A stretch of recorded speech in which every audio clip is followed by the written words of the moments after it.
It was neither peace nor war, with constant communist probing and Western countermeasures, a worldwide struggle of pathological hostility as each side saw the other as the incarnation of evil. The Cold War, this time on the Western tradition.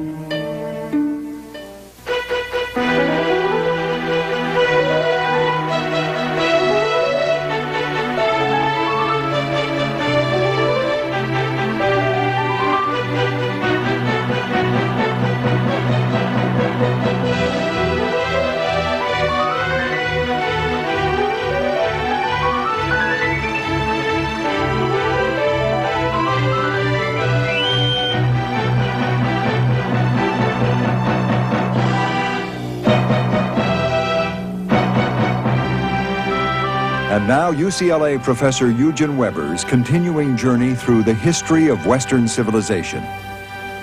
The year 1945 was the end of a period and also of a way of life.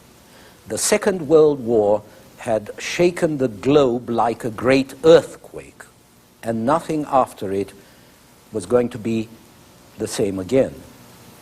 The age of European dominance was over. The supremacy of European countries, based as much on prestige as on power, could not survive the blow it had received. But the great European colonial empires had already been sapped in earlier years by declining confidence among the masters and ever more strident appeals to the liberal doctrines that the masters taught. Now these empires quickly fell to pieces when the economic and military power that had won them, that had held them, disappeared. The sun, when it sets, goes quietly. The confidence that made Europeans shoulder the white man's burden uninvited broke down. The war had shown that the seats of power now lay outside Europe. They lay with Europe's two great offspring, the Soviet Union and the United States. And with these new centers of power, there came a new rivalry that has dominated the world ever since. The first international act after the war was to create a new organization, the United Nations, all 159 of them, to replace the League of Nations, discredited as an ineffective talking shop. The structure of the United Nations was designed to balance the interests of the great powers, which had won the war, against those of other weaker nations. The United Nations did not prove vastly more effective than its predecessor in avoiding conflicts. It, too, was a talking shop. But talking is better than fighting. The primary reason why the talk never degenerated into global war was the balance of terror. A new factor which we now regard or disregard as an old familiar factor. America, remember, had demonstrated the incredible power of the atom bomb in 1945. By 1949, the Soviets had a bomb of their own, in spite of a prediction by US Army intelligence that they wouldn't be able to build one for a whole generation. Within a few years, both the United States and Russia had hydrogen bombs as well, vastly more powerful and more deadly than the old atom bombs. And by 1957, the Soviets could also put a satellite into orbit, the implications of which were not lost on the West. An intercontinental ballistic missile that could carry Sputnik could also carry atomic warheads to the United States and to Western Europe. Paradoxically, this threat of mutually assured destruction, as it was eventually known, this threat made a lot of people very nervous and forced the atomic nations to use their power with relative caution. The risk of an atomic blow-up did not prevent other conflicts, but it did keep them within limits. And as a result, the years since 1945 were full of crises and of conflict, but none of these has yet degenerated into the sort of general war that devastated Europe and much of the rest of the world in the two world wars. If it does, we probably won't be here to talk about it. But in the last year of World War II, it wasn't at all clear how things were going to turn out. There was reason to fear that the Soviets under Stalin would press their conquests forward into Central and Western Europe and down to the Mediterranean. An enfeebled Europe looked like easy prey. In fact, though, Russia's conquests during 1945 stopped on her eastern borderlands, where she annexed the Baltic states, large chunks of Germany and Poland, and where she set up a string of vassal states from Poland to the Balkans. Germany itself, divided and occupied after 1945, furnished one of these vassal states in its eastern portion, while the Allied zone of occupation in the west became a democratic federal republic in due course. The way Europe was divided after the war reproduced patterns that had been set 1,000 years before. If you look at the map, you can see how much non-communist Europe has in common with the Roman Empire and the Carolingian Empire, and how largely the communist empire, especially where it runs through Germany, coincides with the areas that Western Christianity and the Western tradition left untouched for a long time. After the war, Germany became a main stage for Russian probes and Western resistance, especially in Berlin.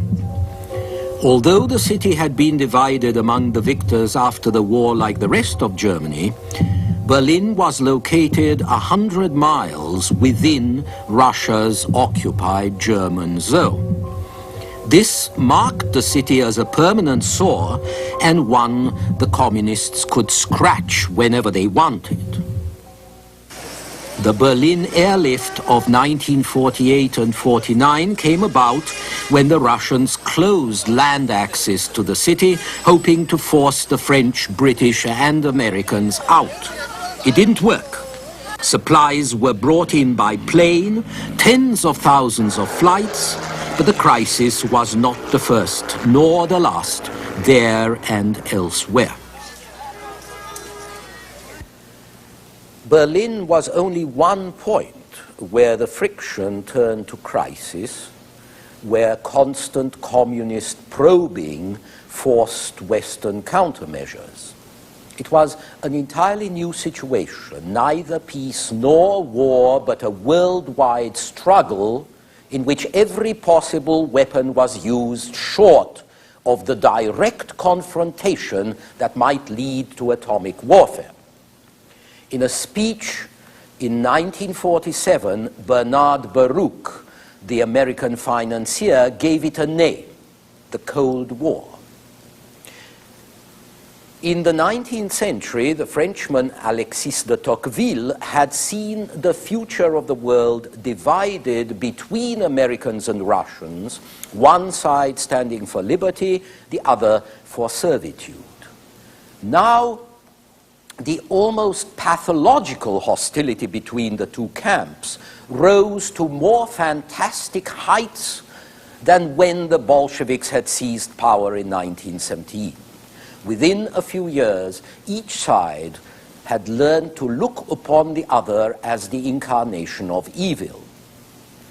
But even this unpleasant situation wasn't entirely useless, as we shall see. After 1945, the impoverished remnants of West European power could not maintain a Cold War on their own. That was something only the Americans could do, and they started to do so in 1947 to help Greece and Turkey, then under heavy pressure from the communists. I present to you at this time. On March 12th of that year, President Truman went before Congress to ask for aid and to enunciate what came to be called the Truman Doctrine. I believe that it must be the policy of the United States to support free peoples who are resisting attempted subjugation by armed minorities or by outside pressures. The free peoples of the world look to us for support in maintaining their freedom. If we falter in our leadership, we may endanger the peace of the world, and we shall surely endanger the welfare of this nation. Whether you think the Truman Doctrine is noble or foolhardy or something in between, it has colored American foreign policy ever since, from Greece to Vietnam to Nicaragua. But back in 1948, it could not prevent a communist coup in Czechoslovakia, the last country in Eastern Europe to have preserved its independence. The rape of Czechoslovakia, a fragile democracy violated twice in a decade, first by Hitler, then by Stalin, this followed quickly by the blockade of Berlin, made 1948 a very uneasy year. So, as a first step in their own defense, Britain, France, and the Benelux countries, Belgium, the Netherlands, and Luxembourg, signed a defensive treaty out of which NATO, the North Atlantic Treaty Organization, was to grow. Ironically, the great power clash which had been expected and feared in Europe broke out at the other end of the world when the Russian-trained troops of North Korea invaded South Korea in 1950. Korea was another country divided between communist and allied occupation zones. And the war the United Nations fought there, the war to keep Korea divided rather than let the northern communists take the lot, lasted 3 years. It brought in the Chinese. It saw General Douglas MacArthur advocating the invasion of China and possibly the start of World War III, until Truman brought him home. The war cost some 3 million casualties among the military and civilian populations involved, including about 140,000 Americans. In Europe, one effect of the Korean War was the feeling that NATO could only work properly if Germany was armed and integrated into the military alliance of the democracies that had beaten her. So by 1955, Germany had become a full-fledged member of the treaty organization only 10 years after her defeat. But this military build-up was not the only tactic the West used. It was apparent that the communists did best where economic and social dislocation on a major scale wore down the middle class and made workers miserable, creating social grievances that the communists could use. The anti-communists, therefore, had to make war on poverty, unemployment, hunger, and inflation. In June 1947, the U.S. Secretary of State, General George C. Marshall, announced a new policy, directed, he said, not against any country or doctrine, but against hunger, poverty, desperation, and chaos. Its purpose should be the revival of a working economy. It menaces no one. Well, it doesn't always happen, but the Marshall Plan worked as planned. The actual financial aid that it provided, equivalent to about $60 billion in 1987 terms, was somewhat less than the American aid which Europe had received from 1945 to the time it started. But previous aid had been distributed haphazardly. This new aid was going to be coordinated by Europeans themselves. Indeed, the greatest function of the Marshall Plan was to promote European cooperation in the establishment of a common recovery program, which by 1951 brought industrial output back to pre-war levels. With a series of international agreements, Western Europe tried to leave behind the conflicts of national claims and ambitions which had shaped it and scarred it over the past century and a half. And it moved towards political and economic integration managed by supranational institutions. It's unlikely that this would have happened without the original American initiative. Or, one would think, without the stubborn policy of Stalin, who was determined to keep his part of Europe out of it. And so the advance of West European integration and the advance of communist policy developed in a kind of counterpoint. The Marshall Plan was a counter to communist advances.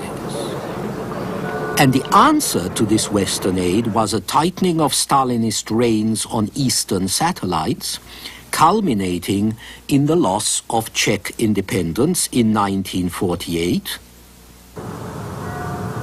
The struggle over Berlin in that same year encouraged the creation of NATO, and the outbreak of the Korean War in 1950 hastened the emancipation of West Germany, whose manpower and resources could not be spared, which in turn led to the sovereignty of the rival German Democratic Republic in the East and to the creation of the Warsaw Pact to reinforce Soviet domination of Eastern Europe.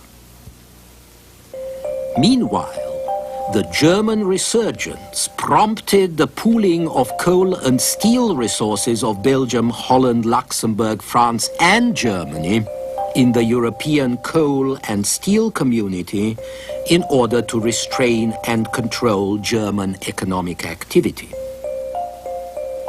And that led to the creation of the European Economic Community in 1957, which established a common market in Western Europe with common tariffs, ensuring the free movement of capital, labor, and goods, and working out common social and economic policies.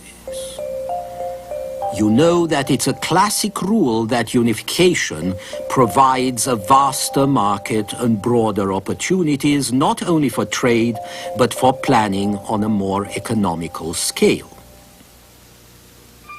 By 1960, even though European economic unification was still grudging, incomplete, hesitant, the consumption, productivity, and living standards of people living in Western Europe were double what they had been before the war. Western Europe had 3% of the land and 10% of the population of the world, but it had 20% of its food, 25% of its total output, 40% of world trade. By 1973, the average European consumed more than twice as much as he had done in 1950. Some denounced this as crass consumerism, Most regarded it as a distinct improvement. A lot more people had proper homes to live in, refrigerators, even cars. They lived better, they ate better, and as a result, the generations that grew up in the 50s and 60s were a good deal taller than their parents. One thing this meant was that very few people remained who had nothing to lose, as their parents had had nothing to lose in the Depression. They now had a stake in society. They wanted to see it continue changing for the better. And they didn't want to change it radically, let alone destroy it, or see it destroyed. But while this European miracle was the doing of Europeans, with a little help from their friends, the preservation of the miracle in the West continued to be regarded as somebody else's business. Just as in the 1930s, the European democracies did not want to make the effort, did not want to spend the money or to draft their young people to ensure their own defense. And this is not very surprising. Sensible people, free people, prefer to invest in present needs and comforts rather than in hypothetical future threats. For the economy, this attitude is very practical. The United States built up its economy in the 19th century with hardly an army and not much of a navy, which left a lot more resources for productive investment. And West Germany and Japan have now joined the United States as the world's greatest economic powers because they spend so little on defense. So this is the reasonable way to act. But it's only the reasonable way if you have somebody who will shoulder the burden for you and keep you safe. And in the second half of the 20th century, that someone is the United States. So the defense of Western Europe was left in large part to the Americans. And since most Europeans weren't going to provide sufficient men and money to safeguard themselves, the deterrent was provided by atomic weaponry. Inferiority in conventional forces was compensated by atomic defense. In effect, NATO was saying to the Soviets and to Eastern Europe, if you attack us with infantry and tanks and planes, we shall be forced to use our atom bombs. This has worked well enough, except that a lot of people in Europe now feel caught between the two superpowers, and they seem to have forgotten the history of nuclear deterrence, the fact that nuclear weapons were far cheaper in the first place than the conventional forces that no one in the West wanted to pay for. Meanwhile, the Cold War was redefining the meaning of the West as that part of the world where Soviet writ did not run. So the West, meaning us, included Turkey but not Czechoslovakia, Israel but not Hungary, Japan but not Cuba. The political systems of these so-called Western nations vary widely, of course. But in all of them, the capitalist system was being steadily modified to include elements of socialism and social welfare programs, forms of economic organization more traditionally associated with their communist rivals. And while the Western world moved ever further away from the capitalist model that Marx and Lenin described, the Soviet world moved closer to the kind of old regime it claimed to replace, complete with police control, intellectual control, militarism, and nationalism. And so the combination of nationalism and socialism, albeit in very different forms, this combination has been reincarnated in communist regimes and to some extent in capitalist regimes just a few decades after the defeat of Germany. But the places where it has flourished most are in the so-called Third World. It's never been clear to me where the Second World is situated, but let's say so. In the countries that have sprung up on the ruins of the West's old colonies, nationalism and socialism combine. And we'll take a look at these countries and their European legacy in our next program. Until then.